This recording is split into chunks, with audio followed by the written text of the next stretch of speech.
Ya. Entonces, continuando con la explicación, acá vemos algunos cuadros comparativos sobre los supuestos macroeconómicos que sirven para el presupuesto, que un poco lo vamos a ver más adelante. Entonces, en ese sentido, sería muy importante verlo, ¿no? Pero de todas maneras lo traigo como referencia en esta parte, ¿no? Sobre la cuestión sobre la economía, tanto global, ¿no?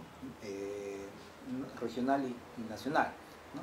Que son importantes para otro factor importante para considerar la economía, dentro de la economía, es el resultado económico que tiene el sector público no financiero, mejor dicho, el Estado, ¿no?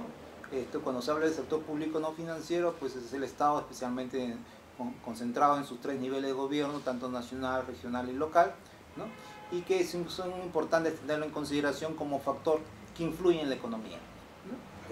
Pero vemos de que este resultado económico en los últimos años ha sido negativo, ¿no? Esto se debe a que justamente ha habido pues, problemas en los recursos, ¿no? Que eso también lo vamos a explicar prontamente, justamente en los ingresos que ha tenido el Estado y que ha tenido que a veces hacer ajustes fiscales. Por ejemplo, como lo planteó el primer ministro de Vizcarra, ¿no? El señor David Tuesta, si que no me equivoco, que planteó justamente ajustes fiscales como medida para, ¿no? Buscar equilibrar tanto los ingresos de los egresos públicos, ¿no? Justicia y elusión fiscal, impuesto a la deuda, inversión privada, asociaciones públicas privadas en el Perú, ¿no? Acá creo que es importante tener unos conceptos básicos, ¿no? ¿Qué es la justicia fiscal? ¿No? Que consiste en tratar igual a los que son iguales y diferente a los que no son o están en diferentes situaciones para dar las mismas condiciones y oportunidades de vida, ¿no? Esa es la justicia fiscal. Mejor dicho, cómo tratar a las personas por su característica. Por ejemplo, si hay que, por ejemplo, pagar impuestos, que paguen los que tienen más, ¿no? No se les puede pagar en la misma proporción a los que tienen menos o casi no tienen, por ejemplo, posibilidades de pagar o asumir algunos impuestos. Entonces, en ese sentido se enfoca la justicia fiscal, tratar de hacer de que se paguen con justicia, ¿no? Lo que de acuerdo a las condiciones que tenga cada, podemos decir en este caso, contribuyente, ¿no? Podemos decirlo en el pago del impuesto. Y otros dos conceptos importantes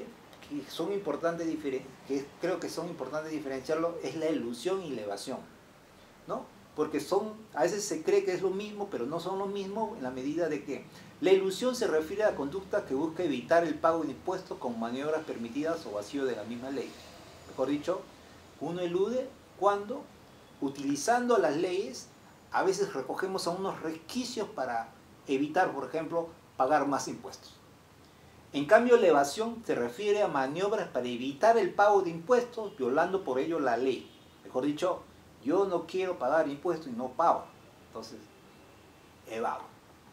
Entonces, los dos conceptos creo que sería importante tenerlos bien claros, ¿no? Una ilusión, ¿no? Haces juegos, maniobras para no pagar, a veces cuestión de maniobras contables, y la evasión, no quieres pagar, por decirlo así, no pago.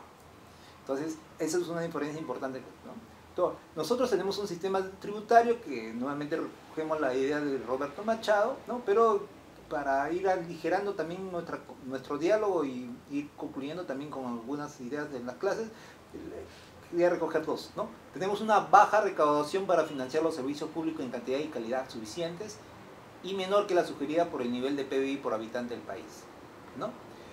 Después tenemos una estructura de recaudación basada en impuestos indirectos, causantes de que el sistema tributario tenga un impacto regresivo sobre la distribución del ingreso. Esas dos características son importantes para tener en nuestro sistema tributario, ¿no? Mucho se ha hablado justamente de hacer reformas a la política tributaria, al sistema tributario, ¿no? En este caso, el profesor Luis Arias también plantea tres opciones, ¿no? Una, la cuestión de efectuar ajustes menores en el sistema tributario y esperar que el incremento de la recaudación en la presión tributaria ocurra como consecuencia del crecimiento económico. Mejor dicho, como decirlo, como el piloto automático en cuestiones tributarias. Dejar de que si crece la economía, crecerá la tributación, ¿no? Una segunda opción es una política tributaria activa con énfasis en el incremento de la recaudación de los impuestos indirectos y en la elevación de algunas tasas impositivas de más fácil recaudación, ¿no? Esto por lo menos es lo que ha venido implementando del año pasado, por ejemplo, cuando se implementó el impuesto selectivo a consumo, ¿no? Se recurrió a lo más sencillo, buscar los impuestos indirectos, ¿no? El impuesto selectivo a consumo, que todos lo pagamos, ¿no? Haciendo más regresivo esto. Eso es una manera o una segunda opción de implementar modificaciones al tema.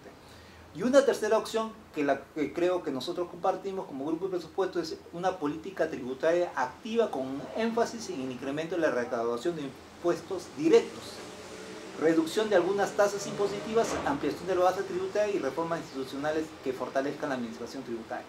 Mejor dicho, nuevamente, acá esto está enfocado dentro de una concepción de justicia fiscal. Mejor dicho, que paguen justamente de acuerdo a las características y que paguen lo que más tienen, ¿no? Por eso los impuestos directos, ¿no? A diferencia de los indirectos que pagamos todos, ¿no? Como por ejemplo el IGB y el impuesto selectivo al consumo. Entonces, son tres opciones de una reforma que es lo que todavía sigue, a pesar de estas propuestas hechas han sido en el 2011, pero como ustedes ven, hasta el momento no hay una reforma profunda. Se han hecho algunos cambios, modificaciones, pero más en el aspecto administrativo, pero no se ha ido a una reforma profunda como se plantean dentro de estas tres opciones que se hemos indicado, ¿no? Esto ha conllevado a que seguramente se vea reflejado, ¿no? En que en los últimos años, aunque el año pasado había una recuperación de los ingresos fiscales, pero hemos visto que ha habido una caída justamente de los ingresos, ¿no? Y de la presión tributaria. Es muy diferente los ingresos fiscales porque está en relación a los ingresos del gobierno nacional, mientras la presión tributaria está en base a los ingresos tributarios del gobierno central, mejor dicho, del gobierno nacional, como decirlo. Entonces, ahí se ve la presión, como en el año 2017 cayó hasta 13%. El año pasado, en el año 2017, en el año pasado, en el 2018, se recuperó levemente, pero como le digo, por esa pequeña reactivación que ha habido en la economía, que esperamos que continúe, pero es un indicador que sería importante tenerlo en consideración, ¿no? Esta disminución también de esa tendencia que hemos visto, ¿no? En los últimos años se ha debido justamente a que se dieron medidas justamente vamos a decir, que paguen menos algunas, vamos a decir, grandes empresas, ¿no? En el tiempo, en los últimos años de Ollanta Humala, ¿no? Se dieron algunas medidas donde se reducía, por ejemplo, el impuesto a la renta, ¿no? Entonces, eso conllevó a que, por ejemplo, las megas, ¿no? Que son las 50 grandes empresas, hayan ido disminuyendo sus contribuciones a la caja fiscal, ¿no? Igual las TOC, que son los 230 mayores contribuyentes, también ha ido crecimiento, ¿no? Mientras los principales contribuyentes, que no son esos casi 280 grandes contribuyentes, se han mantenido, ¿no? Y en lo que se refiere a los medianos y pequeños contribuyentes se fue incrementando, aunque se dieron unas medidas en el 2017 donde hubo una cuestión que apareció que querían beneficiar a pequeñas empresas, pero eso abrió una ventana para que algunas empresas se dividan y que justamente paguen menos, lo cual ha conllevado justamente en ese año. Pero la idea principal que queremos enseñar es que justamente los que seguramente tienen la mayor posibilidad de tributación han ido disminuyendo a nivel de los últimos años en su participación, ¿no? Lo cual también se refleja en este cuadro donde creemos de que, ¿no? Los PRICO, que son el 78%, ¿no? Que aportan la retribución, justamente pues concentran, ¿no? Y que refleja justamente, ¿no? De que deben tributar, aunque siempre se critica de que son muy pocos los contribuyentes en el Perú, pero eso también hay que reconocer, o que se tiene que reconocer, de que justamente son pocos los contribuyentes que tributan fuertemente, pero son a veces las empresas que concentran o son las personas que concentran la mayor riqueza en el país. Entonces, en ese sentido, yo creo que no nos debe llamar la atención de que sean pocos los que contribuyan, ¿no? Si fuésemos una economía más desarrollada y más diversificada, puede hacer que abriesen mucho más contribuyentes que aportasen con grandes cantidades, ¿no? Y eso lo vemos también a nivel histórico, de tal manera de que nuestro sistema tributario, si que lo queremos ver a nivel de los ingresos, especialmente los impuestos que llamamos ciegos o regresivos, como son el impuesto al IGB, han ido adquiriendo una importancia importante a lo largo de la década, ¿no? Si lo vemos de los años 70 hasta el año 2015-2017, vemos de cómo ha incrementado el peso de los impuestos indirectos como son el IGB y el impuesto selectivo al consumo, que casi el 50% de los tributos que tiene el Estado, ¿no? están compuestos por estos dos impuestos ciegos, ¿no? O indirectos. Entonces es importante ver de cómo es una tipo de tributación regresiva. En eso se llama, ¿no? Eso es un lenguaje que se utiliza, regresiva en el sentido de que pagan menos lo que más tienen, ¿no? Al contrario, cuando es progresiva, que deberían pagar más lo que más tienen, ¿no? Este es un concepto que, ¿no? Hay otras cuestiones que se han pasado también en la cuestión tributaria, que se da a través de unos beneficios tributarios que según la misma SUNAT lo ha estimado en 119.000 millones en los últimos 10 años, lo cual es unas cifras importantes, ¿no? Se puede decir que es casi un presupuesto por lo menos del año 2010 o al 2011, donde ya se tenía elevados presupuestos con esa cantidad de montos, ¿no? Y que hay un poco, ¿no? Dicen que programas juntos, ¿no? Tienen valores muy menores a esos 119. ¿Cuántos programas juntos se han podido hacer? ¿Cuántos programas Caliwarma se han podido hacer? ¿Cuántos proyectos de electrificación se han podido hacer con todo ese dinero que se ha dejado de pagar a través de estos beneficios? Esto lo van a poder ustedes ver, se va a dejar las diapositivas para que ustedes lo vean, y que hay sectores donde concentran justamente esos beneficios tributarios. Son las agroexportadoras, educación, a veces esas universidades o colegios privados, ¿no? Que no pagan impuestos porque tienen una ley a favor, ¿no? Hay financieras, ¿no? A veces los bancos pagan muy poco, a pesar de ser una de las más importantes empresas que hacen movimiento de recursos, los hidrocarburos, ¿no? Y hay también deudores que a veces enjuician al Estado de que no quieren pagar, ¿no? Entonces son, como decir, recordando el término de antes, que son como así evasores, pero legalizados en la medida de que hacen juicio, ¿no? Postergan su pago de deuda y al final pues se hacen eternos y que a veces nunca se cobran, ¿no? Pero así es la manera de...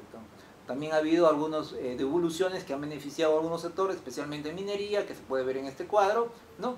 Que a pesar de que ellos han tributado, pero a veces se les devuelve más de lo que han pagado como impuestos, ¿no? Esa es una idea, ¿no? Acá hay otra idea que también es importante tenerla, ¿no? De que cuando ha habido estos superciclos de los precios minerales, las grandes mineras casi han tenido ingresos de 139.000, eso quiere millones de dólares, 139.000 millones. La pregunta está acá, ¿cuánto han pagado en impuestos conteniendo esas grandes ganancias durante esta época de superciclo económico? Habría que ver y constatar, hacer una constatación, una investigación, pero de todas maneras hay una cifra que nos lo dice el profesor José de Chávez, que sería importante recoger, ¿no? Acá los bancos, ¿no? A pesar de la crisis, hay algunas entidades que ganan, ¿no? Pero a veces, como se ha visto, de que justamente son las financieras las que muy poco pagan o si están beneficiadas de no hacer pagos tributarios, ¿no? Hablamos de algunas familias, ¿no? que concentran la riqueza, ¿no? Por ejemplo, acá yo vi un estudio que hizo una institución extranjera sobre la riqueza en la nación, sobre 6.817 familias, ¿no? Que tienen más de $1 millón, ¿no? Vemos de que ellos concentran mayormente su riqueza, no la tienen acá en el país, ¿no? El 62% de la riqueza, que ellos hablan que sumarían 36.000 millones, ¿no? El 62% se encuentra fuera del país, ¿no? Entonces mayormente ganan y se lo llevan afuera, ¿no? Eso es a través de algunas empresas que después se ha detectado a través cuando se hizo la publicidad de estos Panama Papers, ¿no? Paradise Papers, porque son dos momentos que se sacaron a una denuncia, donde justamente a través de algunas empresas offshore, ¿no? Que están en esos llamados paraísos fiscales, entre comillas, paraísos fiscales, no se llevan los recursos que se ganan en un país, ¿no? Porque pagan muchos impuestos o no pagan, o hay facilidades para tener su dinero ahí, ¿no? O hacer compras que seguramente hacen ficticias, algunos cambios, ¿no? Unos lavados de dinero, no se puede descartar eso tampoco. Entonces sería importante tenerlo, ¿no? Y después la cuestión es de que en vista de esta disminución de los recursos para el Estado, porque hemos visto que ha habido una disminución en un momento, aunque ha habido una recuperación en el último año, para el caso del presupuesto, que es nuestro tema de nosotros, se ha tenido que recurrir al endeudamiento, ¿no? Mejor dicho, para equilibrar justamente entre los ingresos y los egresos que que se planifican justamente para un año fiscal, se ha tenido que recurrir al endeudamiento. Esto ha pasado desde el año 2015 al 2006, donde vemos que ha habido un salto en la necesidad de recurrir de la fuente de endeudamiento, ¿no? Entonces, otra fuente de financiamiento del presupuesto son la tributación, pero se ha recurrido mucho a la fuente, ¿no? A pesar de tener algunos activos en varias cajas, ¿no? que han podido utilizarse, pero se ha recurrido al endeudamiento. Así como se ha recurrido al endeudamiento, también por el lado, eso es por el lado de los ingresos, por el lado de los ingresos también ha ido crecimiento en los últimos años el servicio que hay, mejor dicho, lo que tenemos que pagar por esa deuda que hemos seguido asumiendo. Entonces eso también es otra consideración que hay que tener importante en el presupuesto. De tal manera que si lo vemos de una relación entre el 2018 y el 2019 en el presupuesto público, ¿no? El que ha crecido mayormente en porcentaje ha crecido los recursos en la función en deuda, más que educación y salud, por ejemplo. Asimismo, vemos de que, por ejemplo, cuando hay un crecimiento, ¿no? Esto de acuerdo a las cifras del marco macroeconómico multianual, ¿no? Que si lo vemos acá en el cuadro de abajo para ir aligerando también la presentación, vemos de que, por ejemplo, la deuda pública de 2018 pasaría de 193.000 millones a 222.000 millones para el año 2019. Esto quiere decir casi 29.000 millones más se incrementaría nuestra deuda. Esto quiere decir casi un presupuesto para el sector de educación, porque para este año el sector de educación, su presupuesto es de 30.000 millones. Entonces, es importante, ¿no? Acá hay una deuda interna, que mayormente la deuda ha sido incrementada, ¿no? La deuda pública interna ha ido superando la deuda pública externa, ¿no? Y esto se da a través de los reconocidos bonos, ¿no? Soberanos que se vienen dando a través, ¿no? Y también bonos globales que se viene dando. Pero también en este cuadro queríamos reflejar de que tenemos un endeudamiento hasta el momento con lo que se ha venido endeudando del país hasta el año 2055, que tenemos que pagar algo del servicio de la deuda, ¿no? Entonces, y que esto ha conllevado pues de que se recurra a estos bonos soberanos, que es justamente, ¿no? Cómo el Estado ofrece obtener recursos a través bajo este sistema, ¿no? Y otra idea que queremos recordar sobre la cuestión de la deuda es de que si muy bien ha aumentado la deuda pública, pero la deuda privada ha ido en los últimos años